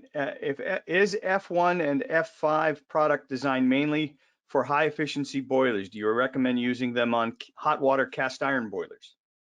Yeah, so it's no longer F5. I apologize. Again, the slide is a bit old. It's F3 cleaners. So the F5 is now the F3 cleaners with the stuff that we represent. But absolutely, you want to use it in anything that's older and that water is in rough condition. Cast iron systems, there's a reason, if you've ever checked one, like I said earlier, it's running 65% efficient instead of 80, like it's sort of in some of them 84. The reason that is because that water is dirty. Remember, when we're sizing a pump, okay, we have to look at that weight of 500, which is, what is it, gallon of water. It's basically the specific heat of water is one, a gallon water. What was the 8.3 pounds, and the specific gravity of the fluid is also one. So when we do that math, we break that formula out. Basically, raw water breaks out to 498. We round up to 500. And remember now, when we change the specific heat and specific gravity of the fluid, that formula changes dramatically. So it's no longer moving the BTUs like raw water would. When we add glycol to a system, let's say I have a 100,000 BTU system and I want to move 10 gallons per minute to move that 100,000 BTUs. When I change the specific gravity of that fluid and the specific heat of that fluid, okay, when I change that, that formula changes. So when I add glycol to a system, and let's say I go 30%, now to move that same 100,000 BTUs, now instead of 10 gallon a minute, I may have to move 11.5 to 12. Okay, so when now all of a sudden get that water where it's really, really dirty and really, really inefficient, that cast iron boiler, whether it's cast iron or it's a ModCon system, I still have the issue of, am I moving the fluid in a manner where I'm getting the BTUs out of it that I need? Okay, so it doesn't really, cast iron systems need to be cleaned out just as much as the condensing boilers that are out there. The difference is the cast iron will absorb that abuse a little bit better, and most of those cast irons were oversized a little bit more, where you're going to get that budge factor. But by no means is it a good practice to operate those with black water. It's just it's inefficient. It's just a wrong and bad thing to do. And quite frankly, a lot of cast irons out there now don't tolerate the water like the ones from 30 and 40 years ago. All right. Let's see. Hold on a second. Where it is. You mentioned once that you've tested the water and have added treatment. You should be good for the life of the boiler. Is this true with large commercial systems as well? Asked Doug Martin. If you're using the Fernox product, technically, yeah. Now you want to check it once a year, but theoretically, you should, if you're not adding water into that system and you're not diluting it down, you should be covered for the life of that system.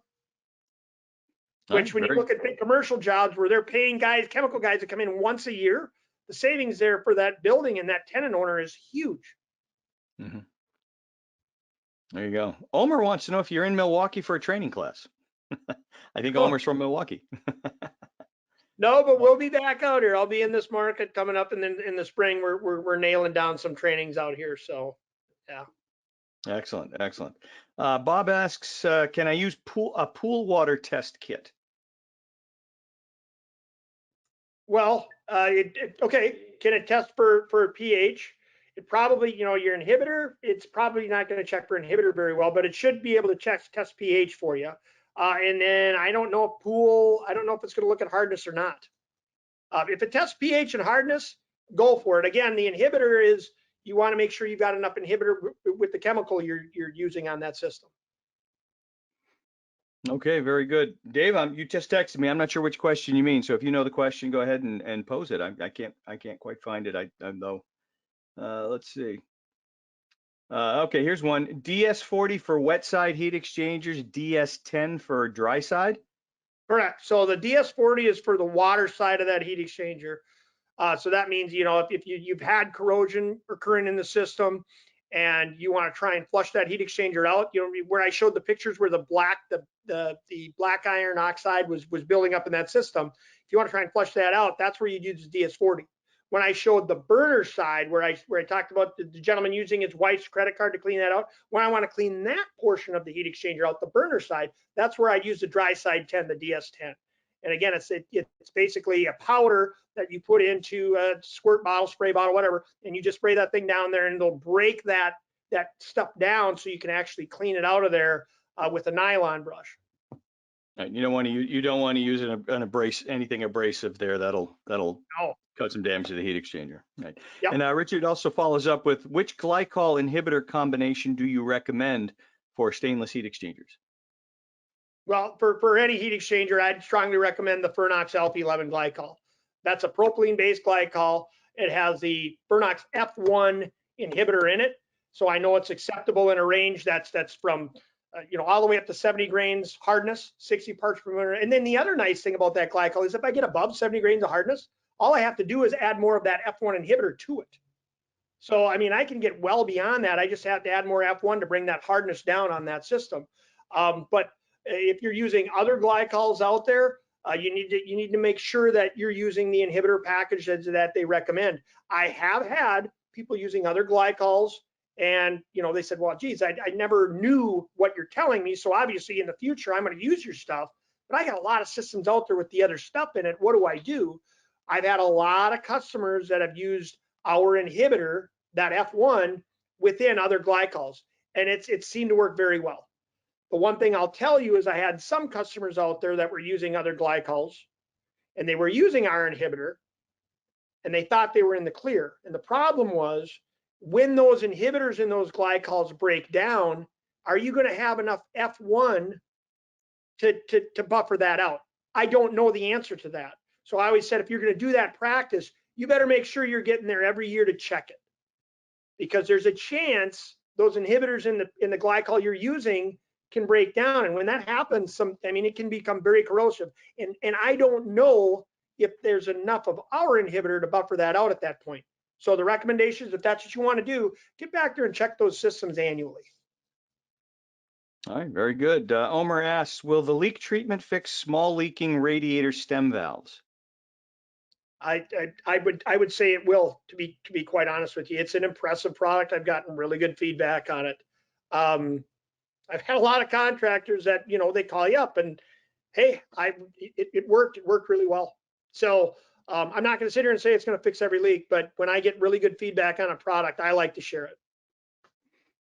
All right, very good. And Omer follows it up with how does it actually work? How does that leak treatment actually work? You know what? I don't know if there's anybody on Fernox here that can elaborate in it. I honestly don't know the chemical breakout on it, how it works.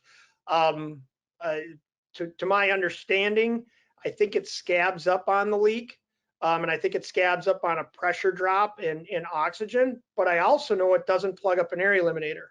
So it's, again, if there's someone on the call from Fernox that wants to dive in on that thing, I don't know the absolute way it works. I just know it does work. Yes, if you're online with us, just type in type it in the chat section here and then the question section, and I can turn your microphone on if you don't mind talking. Very good. Very good. Yeah. Speaking of how things work, I heard it described to me, and it sounded good, and it gave me a good understanding of how the actual inhibitor works. And the way it was explained to me was it actually takes the particulate and coats it and other components. There's a coating so nothing can stick to nothing. Is that a good description, or is that off? No, it's a good way to describe it. It does in fact coat the system and prevent corrosion from occurring. But the hardness, it basically changes hardness in the water so that it can't plaque out or separate out. Now, I don't think it coats hardness. I think it changes it so it has to stay in solution. It can't come out of the water. The coating theory is we do coat the system and prevent corrosion, but the big way we prevent corrosion is by keeping our pH at a 7.5. Because Yeah. if we're at a 7, 7.5, we're not corrosive. We're not going to wreck the system. Good. Thanks. All right, here's a good question from Carrie Gregg. If you're flushing a system, is the chemical treatment good enough, or should it be flushed with higher velocity to waste? Is there a way to physically scrub it, or is the chemical good enough? That's a good question, Carrie. Okay, so if the system, so there's dynamic flushing. There's a lot of different ways to do things, and remember, there's more aggressive ways to do things. So if the system is extremely dirty, obviously I can use a flush cart in our F3 cleaner, and I can run it one way, but then I can also run it back the other way. Because remember, sometimes when like hardness and in its scale, water scale, it goes almost like fish scale, and it goes with the direction of the water. So if I can now all of a sudden run water backwards through that system, it can break some of that scaling out and do a better job cleaning it. Now, do I have to do that on every system? No, but there are systems that may be beneficial as far as using a pump cart and whatnot. The F3 cleaners that we have, ideally, we inject that in the system. We let the pump circulate that around in there basically from 2 to 7 days, and we want to remove it. The cleaner that we rep, what it does is it takes a hydrophilic and a hydrophobic. They bond together and form what are called micelles. The micelles then float around in the system, and they grab dirt and grime off of the wall of that tube, and they hold it into solution so it can be flushed out. Now, they lose that ability after about 7 days. So I've had guys that have said, hey, we put your cleaner and I left it in for 2 weeks and I still haven't. Well, you left it in too long, and a lot of the particles it was cleaning dropped out. So you want to make sure you get it out within that 2 to 7 day range. Now, if you're in a situation where, hey, this is an emergency changeout, I got to get this thing out of here. I can't have a cleaner in for 2 days. I got to get this thing going. Well, put our cleaner in, let it in there for an hour or two and let it flush around. And then we have a product called Fluid Filter and Protect. Now, there's a catch to this because everybody likes a shortcut. Okay, so there's a catch to this. If you're going to use the Fluid Filter and Protect because you're worried you couldn't clean that system out all the way, okay, remember, there's a reason there's a rinse cycle on your dishwasher and your clothes washer. All right, we need to remove the crap that it's cleaning. So if you're going to use the Fluid Filter and Protect because you don't think you could clean it thoroughly or the system was too big, that's fine. But then I'm going to need a strainer or some type of magnetic filter device that I can service to remove the crap that it's cleaning. Okay, so I'm very cautious on this because everybody wants a shortcut, and I'm like, I'm not a fan of shortcuts. This product came out, and it is in fact a cleaner and a protector all in one from Fernox. But the catch is you better have something on that system that you can remove what it's cleaning. Very similar, Rick, to what we were talking about at the booth with the magnetic filtration, things like that. Yeah. Hey, John, I want to show Patrick a picture of something that, and if he wants the picture, he's probably got a million of them, but this is something that I witnessed myself and took a picture of. And people think, well, it's plastic pipe. Nothing's going to stick to plastic pipe. Well, let me show you a picture here. Show my screen. And let's bring that up. Can everybody see right here? Can you see that? Yep. Look at that. That's a piece of 3/4 inch PEX, but it's completely coated. I don't know, maybe a 1/16 of an inch of, this was a leaking cast iron boiler that had, makeup water coming into it quite a bit. So that was just me taking a piece of it, holding it up and taking a picture of it. But some people, I don't know why, but they think, well, plastic pipe, nothing sticks to it. But that, on the contrary, it do. So Au contraire. I've seen, Rick, I've seen some blue solids on a job out in South Dakota. It looked like a Smurf turd. It was a blue solid that came out of the damn thing, and it was from the glycol they were using, and then that bacteria again, and it gelled up, and it was in there in that system. So of course we got him to flush it and clean it out, and then I recommended he use our, the glycol that we were talking about. And of course, he went back online and he found a cheaper, of course, the internet, right? And he found a lesser expensive glycol. And I said, so you came to me. I've never met you before. You came to me. You had a problem and we solved it. Because I said, and now you're going to put the same shit in there that gave you the problem because this is too much money. I said, I'll tell you what, when you pull your vehicle up, you're driving a diesel out there. He goes, yeah. I said, so when you get to the gas station, you put regular gas in it because it's cheaper, right? Yeah. No, you put diesel in because that's what you need. I said, well, I'm telling you, your whole issue was caused by what you're going to put back into it. So I convinced him to use our stuff, and I haven't heard back from him, so I'm going to assume, that was about 6 years ago, I'm assuming he hasn't had an issue, because I'm sure he would have been very happy to call me back if he would have had a problem at that point. There you go. There you go. That's the old definition of insanity. Keep doing the same thing and hoping the results are different, right? A little follow-up to what you had earlier. Charles Mason asks, asking for a friend. If you left F3 in a system for 3 weeks before you flushed, would it hurt the system? Well, so again, we talked about number one, it's kind of, it's not working like it was supposed to. Right. And it's an acidic cleaner. You don't want to leave that in your system too long, because eventually it could cause some damage on the system. So we never want to leave acid cleaners in a system too long, unless it's, you know, like that fluid filter and protect. That's a specially designed formula to do that.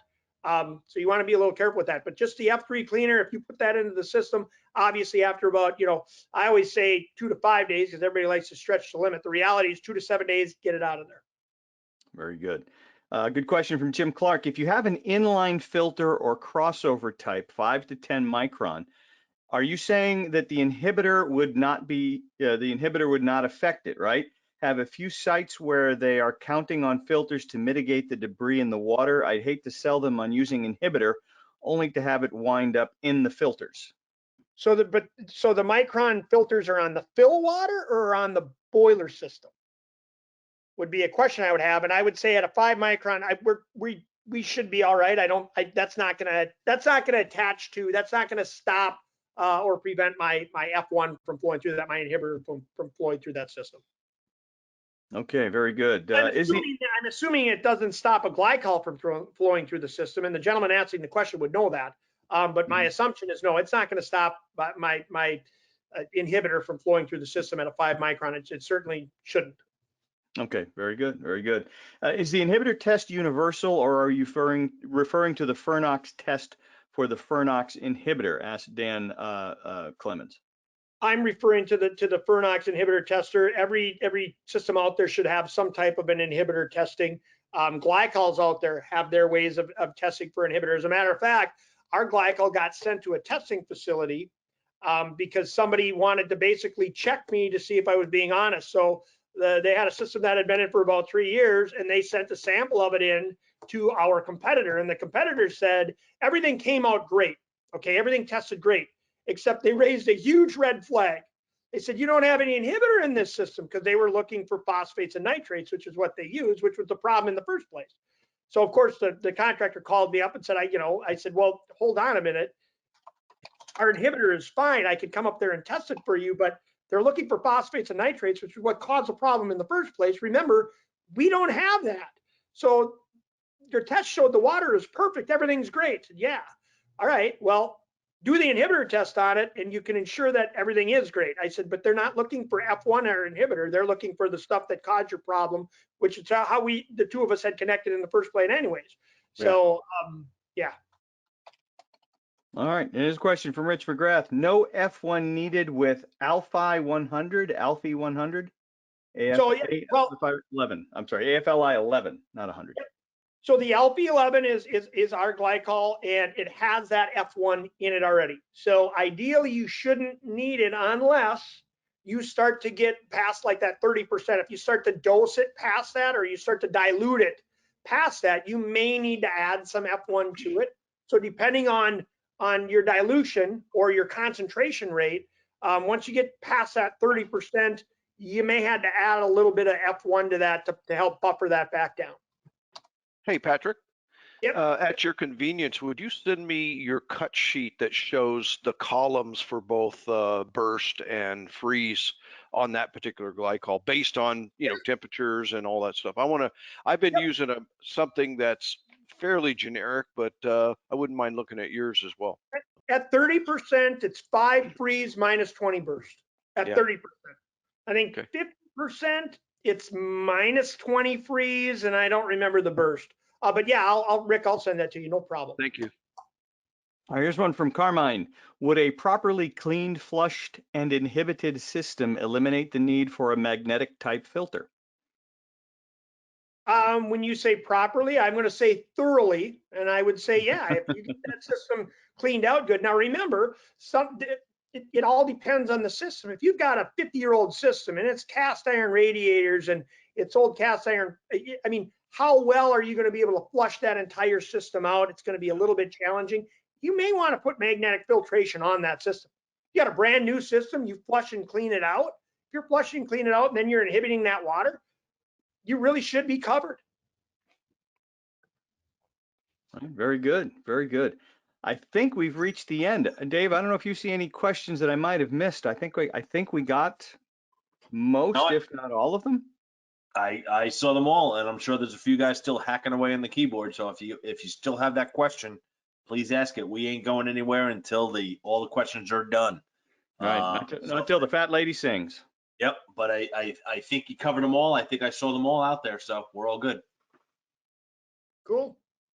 Actually, I will bring up one question. So we did get a question, and somebody was asking about the slide deck because he showed up a little bit late. And next week, well, actually, not even next week, Next Tuesday. 23 hours time from now, you will get an email with a link to this presentation where you can watch the video again.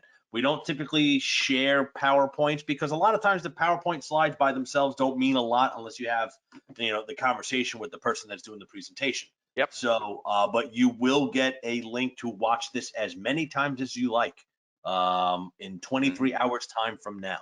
So. Very good. And we are doing this presentation again next Tuesday night at 9 p.m. Eastern, 6 p.m. Pacific for our customers and our friends on the western half of the United States. So we can obviously see it live again as well. And we'll see Patrick in a different hotel room probably, right? Well, yeah, maybe it could happen. Yeah.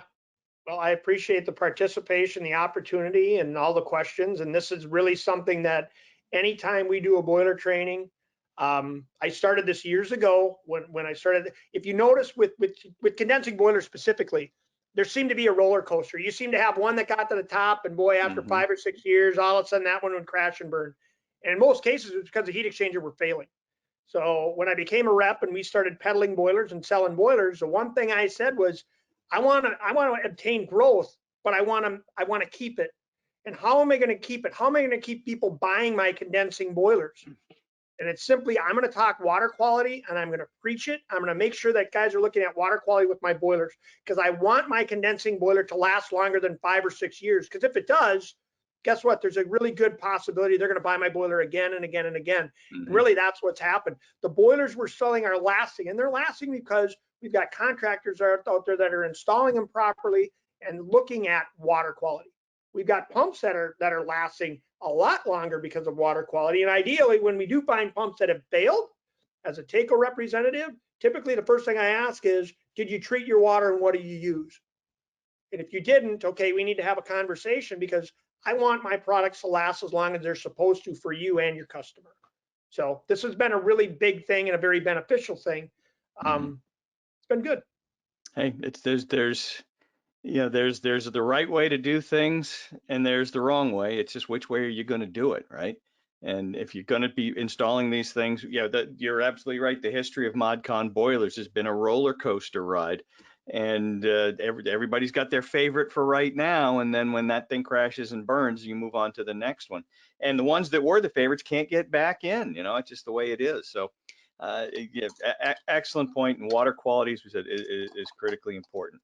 Now, a couple people have asked Patrick for your contact information. Would it be okay to share that, or are you? Yeah, I don't have an issue with that at all.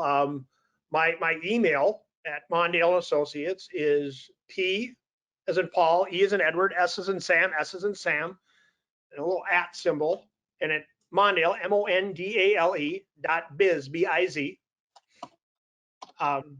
So that's my email, and feel free to reach out by email. My signature has my cell phone number on it, so if you want it, shoot me an email and I reply back and you'll have my cell phone number. Very good. Very good. Well, thank you for that. That's I very, just blasted that to everybody here tonight, so they've got your email address now. all right. And yeah, very, very generous of you, Patrick, because I know you handle a specific territory and some of these guys might be in different territories. So very generous of you to do that. You know, if you help people out, things tend to come back to you pretty well. And if I can help somebody out in another territory, and you know, it's a big industry, John, but it's a small industry. There Yeah. you go. There you go. Yep. One last question, Carrie snuck one in under the wire here. If you have very hard water, should you try to use some treated water to fill the system, or will F1 take care of it? Just keep adding more. But that's the beautiful part of this chemical that we use. If you're using other people's products, you need to be damn careful about that. If you're using the Fernox product and you're using that F1, 70 grain hardness. If it gets above that, I have to dose more than I normally do. So, you know, the express can, the pressurized can, normally treats 34 gallons. Well, if it's above that 70 grains, maybe I can treat 26 gallons. I may have to add more if you're above that 70 grain threshold, but 70 grains is extremely hard. Yeah, that's it. If you take a bath in it, it hurts kind of hard. Yeah. All right. Okay. A question just popped in also, Yep. and can you mix and match brands? Good question. Very good question. Generally, this question I'm surprised it hasn't been asked earlier. So there isn't a single manufacturer of glycols or chemicals that I know that are going to say, oh yeah, use ours with our competitors. They're Right. not going to bless that. They're not going to say that's okay. I also live in the real world and I understand what people, I mean, we're all there, right? Whatever we can get our hands on sometimes. Yeah, exactly. Yeah. Yep. Right. So what my recommendation is, if you're going to use my inhibitor with somebody else's product, get a container, get a little plastic cup, get something where I can put some of the water that's in that system with the glycol that's in there, because you don't know what's in there. I get it. You didn't install the system. All right. But you know your pH is off and you don't want to flush the whole thing and drain it out. So get a container to that, put some of our inhibitor in it and see how it reacts. Give it 15, 20 minutes, maybe even a half hour. Make sure it doesn't gel up or something like that. If it doesn't and you sit okay, more than likely our F1 inhibitor will work in that product. Is that a guarantee? I can't guarantee it, because I'm not going to guarantee it, because I can't guarantee my product's going to work with somebody else's. No manufacturer would ever bless that. But the reality is, do I have contractors out there that are doing it? Yes. Are they having success? Yes. Can I guarantee it? No. Very good. A fair and honest answer. All righty, folks. Awesome job. Thank you, Patrick. That was, like I said, Thank we you. are not worthy. We are not worthy. Right. And thank you for being with us. And all you folks out there, thank you for joining us tonight on Takeo After Dark. This is every time we do this, Patrick, I learn something new, and it's really it's fun Good to stuff. watch you in action, man, because Absolutely. that combination of passion and command of the material, really, really awesome. So thank you so much. Thank you so much. And Thank you. everybody out there, hey, have yourselves a dandy rest of the week, and we'll see you next week on Takeo After Dark. Gentlemen, thank you. Thank you, Patrick. Thank Take you, care, my man. everybody. Good to see you. You as well.